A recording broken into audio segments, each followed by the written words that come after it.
fawajadnaha fi khamsin, kaulan neangan 5 perkara ternyata kepanggih di 5 perkara.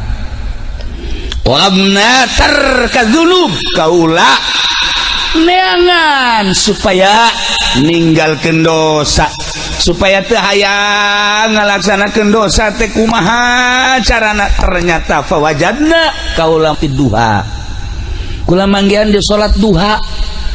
Ternyata lamun orang sering sholat duha sekali, 2 kali, 3 kali, poe, sepoe, 2 poe terus we.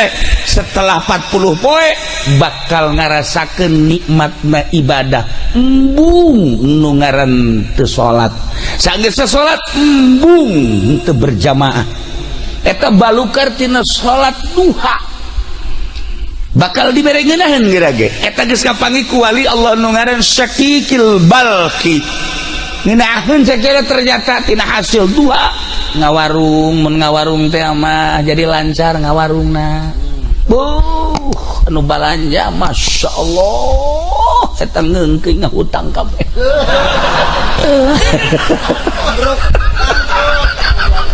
Henteu siapa tuh inget ka bangkrut bae sih. Henteu lamun tani masyaallah subur tanina. Ieu berkat salat duha eta nu kos karana mah geus biasa, tapi nu istimewana bakal dibere tarkadzunub, embung urang ngalaksanakeun dosa. Bakal hayang ibadah sebab dibere ngeunaheun duha nomor 1. Nomor kedua, talabna bi'al kubur, kaula neangan supaya caang kuburan teh berbagai cara neangan. Fawajadna, ternyata aku kula kapanggih fi sholatil lail, salat tengah peuting, tahajud. Begitu salat tahajud, Allah kula loba-loba jang urang raca bangun 2 rakaat bae, 4 besi gering, 2 bae 2 daripada engke gering dibawa ka mantri kunaon saya mabok tahajud. 2 bae sholli salat tahajud rakaatain lillahi ta'ala. Allah syaratna sare heula, syaratna sare heula sanajan sakrajep. Lamun hayang salat penting tapi can sare cenah kiai, witir 11 rakaat, witir geus cenah kiai, ibadah mah biasa salat hajat. Salat hajat ge geus cenah kiai, salat tasbih ngomong doang geus ya. Keur dongeng doang, keur dongeng geus di mana? Nyaho ngaran teh nyaho rupa salat tasbih. Nah, mun can sare salat mun geus sare tahajud. Sabaraha rakaat ge tahajud mah sadaekna urang minimal 2 rakaat. Nah, engke ketika diasupkeun ke jero kubur, masyaallah cak batur ieu kubur teh poek ternyata caang nanya Ki Basrudin nanya ke malaikat kok ieu caang amat? Oh ieu tahajud. Masyaallah begitu aja pede paeh kan poek. Nyana nanya ke malaikat cenah caang iraha maneh tahajud. Kula sok tahajud cenah ieu penting teh. Wal penting tahajud. Tahajud dah karena Allah apa karena karung? Nah, kajahoan kan. Aya karena-kernaan. Lillahi ta'ala. Masyaallah. Lamun urang tahajudna 2 rakaat taruhlah 10 watt. Lamun 4 rakaat tadi 5 watt, kuari 10 watt. Lamun kuari gedep rakaat, wah 20 watt. Masyaallah. Lamun urang bisa 10 rakaat 100 watt. Waduh. Caang di jero kubur teh. Kapanggih ku kisah Kikil Bakli fawajadna fi sholatil lail. Caang kubur teh kapanggih dina salat tahajud. Mantak wayahna ieu ti kuari tahajud 2 rakaat bae. Kukula barang geus dicerita-ceritakeun kieu alhamdulillah ngaji pendi tahajud. Barang tahajud sare deui subuh korban jam 7. Ai tahajud lah tahajud ai subuh koboan. Usolli fardhu subuh koboan. Ieu teh beres tadi. Aya jelema nu kos kieu nya. Nah ieu Syakikil Balqi jaritakeun fawajadna fi sholatil lail. Ya Allah ya Rabb. tolabna su'ala munkari wa nakir kaula neangan pisalametin jang pertanyaan malaikat munkar nakir tingali ku kaula pagawean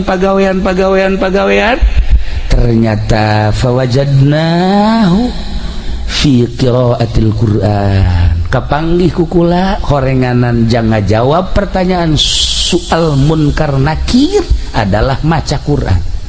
Ya Allah ya Rabb, lamun Sidina Abu Bakar Siddiq radhiyallahu anhu nama tamat Quran teh berang satamatan penting satamatan. Hese ngomongkeunana tak kos kitu mah. Kabelah dieuna nyana salat 2 rakaat tahajud usolli sunat tahajud di rakaatin Allahu akbar. Rakaat awal di alif lam mim datang ke surat kahfi. Rakaat kedua di surat kahfi datang ke qul a'udzu birabbin nas. Masyaallah karim. Kabelah dieuna sarakaat satamatan 2 rakaat satamatan. Kita sih kumaha ngukur nanya kumaha macana urang lamun keur sajuz setengah jam benu lambat setengah jam berarti lamun hayang tamat sabaraha jam ngaji cepet atuh diajak kan angel setengah sajuz teh ya 5 enak gitu ngaranna setengah jam ku ari 30 juz cepet sabaraha jameun 15 tahun nu bener sih hitung coba benar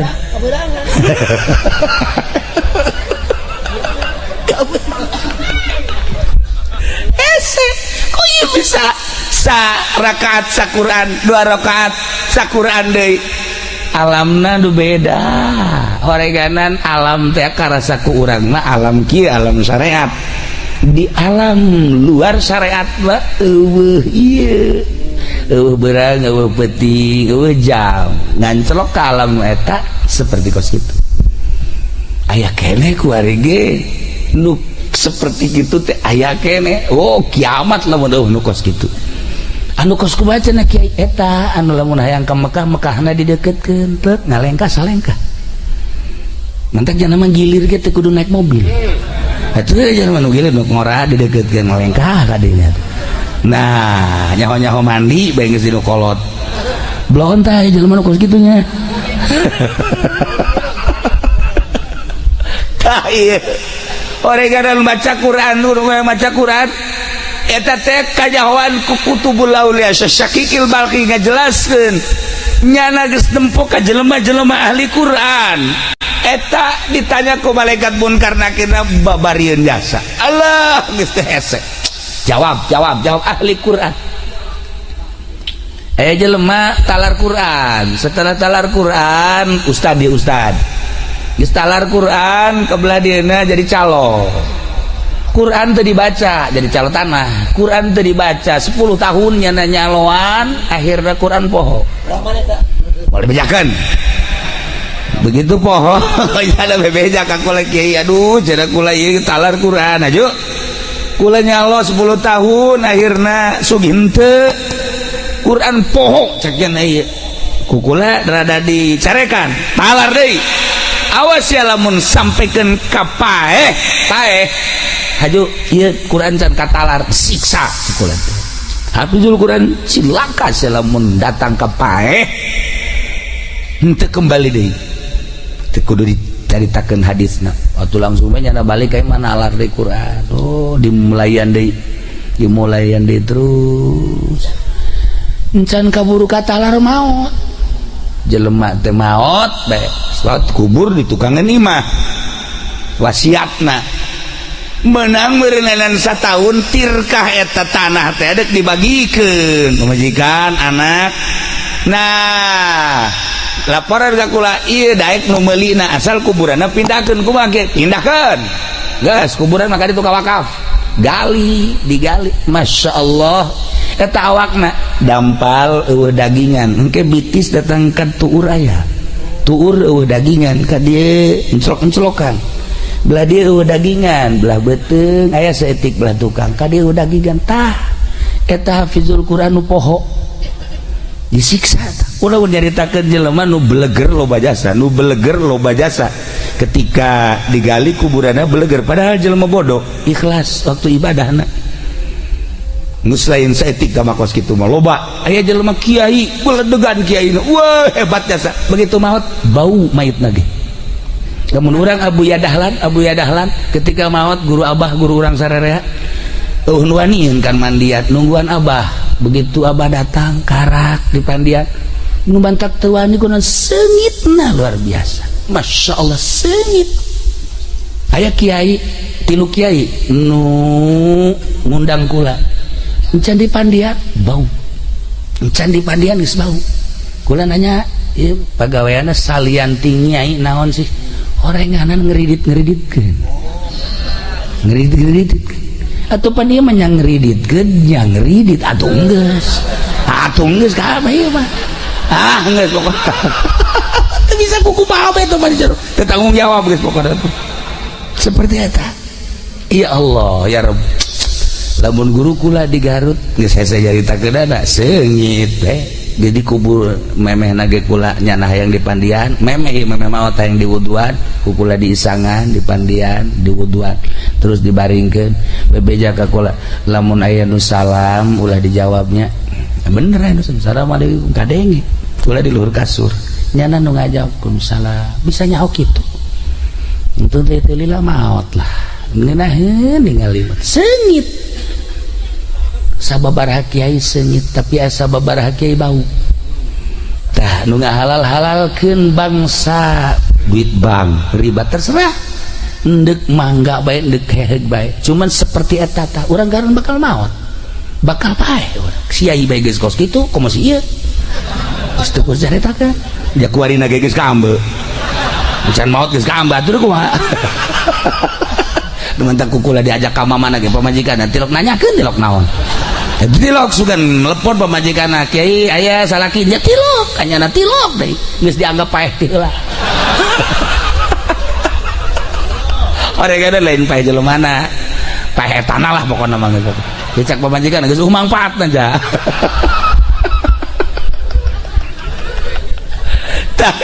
nomor kahiji nomor kadua mantak maca Quran kade ibu si kade aduh cenah geus kaburu teu bisa aja baheula mah teu belajar naon nu bisa kuari bisa cenah kulhu Quran kene geus baca kulhu saloba-lobana ulah kurang ti 200.000 jadi atakah eta kulhu jelema anu maca kulhu sampikeun ka 200.000 haram awakna ka neraka deuk kumaha coba cak Kangjeng Nabi eta maca ti kuari kulhu qul huwallahu ahad Allahus samad lam yalid wa lam yulad wa lam yakul lahu kufuwan ahad den make batu hiji qul huwallahu 200.000 200 batu bisa pakai ngabangun imah eta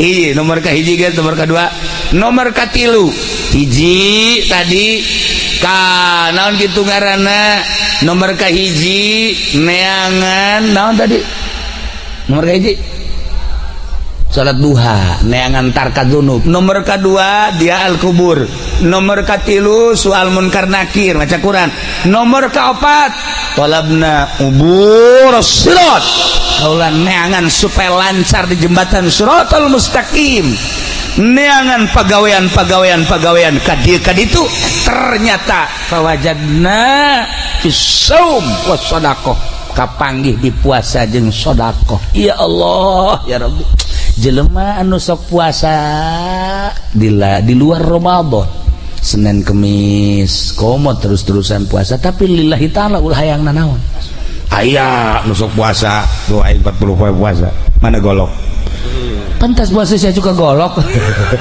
tah itu lain puasa do kos kitu puasa karena Allah aya santri 7 poe 7 peuting puasa bae beh bukan lagi cabai rawit beh pohara jasa sek puasa naon sih hebat amat pasang-pasang sarwiti aing goblok ceuk sarwiti ditanya nyiduhan ka aing ayo poterkeun ku aing sia tasbih ya Allah atuh lain puasa kos kitu lain ya sarwiti mah teu kudu puasaan ku ari mah bawakeun mobil beat motor lah sia kosok jasa bisa maca beat segala naon beat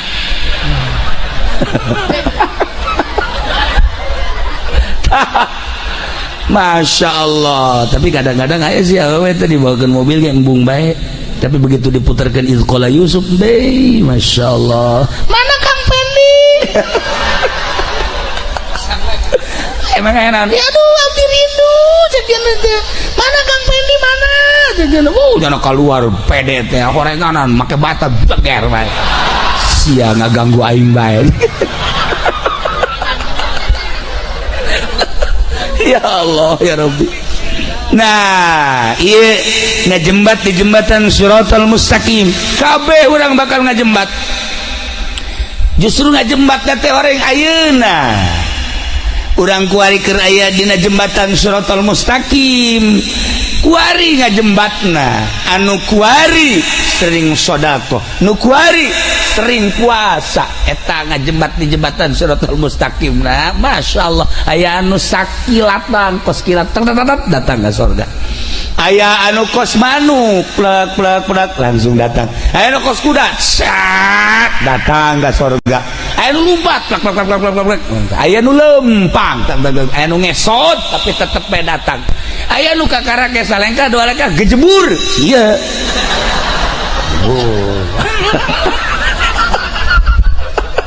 Jalan ke gejebur bagus nanti awal. Waduh, keadaan ada kumaha tuh. Sodako. Masya Allah, can nyorang kulang ngadenge di pondok anu ngaluarkeun zakat. Di saya, ya pengen jajan malah mah zakat batur dicokotan. Jelema ngahadiahkeun kipas di masjid. Masya Allah, maot tiis di jero kubur kan ditanya, begitu ditanya maca Quran osok iya tiis daun tiis teh maneh baheula ngajariakeun kipas di masjid. Masya Allah hanjakal teu ase cekna teh. Aduh ya kieu mah aya kipas-kipas anu kuari dinikmati di masjid tah kuari maneh nu tiisna. Masya Allah alhamdulillah cek tiis kan sodako ya dak jelema ya Allah ya Rabb mangaji kula ieu can dahar ti kamari ya tah bere tah aduh dulur kula ge ieu teh sararusa tah dibere tuh batur anu kesempit hatena kemudian dibere jembar hatena ngeyebrang di jembatan Siratal Mustaqim babari datang Haji Pendi ngaji kula ti kamari can dahar salah saha ye tu lain dahar sia tidak kuat aja lah. Lain dibere di, ada ini sekarang dia waing dinasehatan waingnya. Dia, jelema hirup mah. Ya sing hadis ya. Datang ke situ dahar berarti kan kudu usaha. Jelema kan keur lapar dibere nasehat. Lapar mah bere sangu lain nasehat. Nya geus kieu bae tukang nyekelan batu mana ya ku aing. Aya sia ku aing sia diwawalkeun sia ku aing. Masya Allah jelema butuh dahar bere dahar nasehatna, jelema butuh ilmu bere ilmu nasehatna, jelema hayang kawin bere awewe nasehatna. Nah ya aya jahe kemudian hayang kawin bere lalaki eta ngaranna nasehat siap. Siap hayang atuh anu hayangeun awewe kemudian nyana pemajikan geus ngusir. Ayo nasihat lain ceramah lu asli lama kumaha kebutuhan.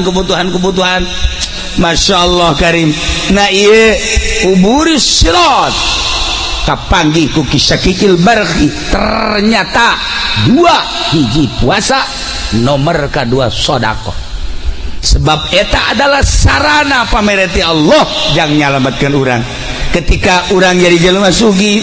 Kiai mah meureun zikir penting teh, kiai mah maca Quran, santri mah meureunanan sholawatan, aing mah sakieu ayana lah, aing mah endeup ngagunakeun sarana nu aya ti Gusti Allah dititipan harta. Nah petakeun ku urang parkir miskin mana yatim piatu, masjid mana nu can anggeus, tetangga mana anu butuh, ya Allah pondok pesantren mana tuh pan ieu mah aya masjid ge anu datang maji ieu keramik dan can bejakeun ka masyarakat sok geura saha anu siap karo kemang Haji Panderi tuh panjang mah atuh masyarakat geus beres kabeh aya kene kurang maji aya kurang mangsa 10 meter kan coba nu sejen heula beres leuwih duitna leuwih ieu mah haji kadegan duitna basah tokoh masyarakat kos kitu.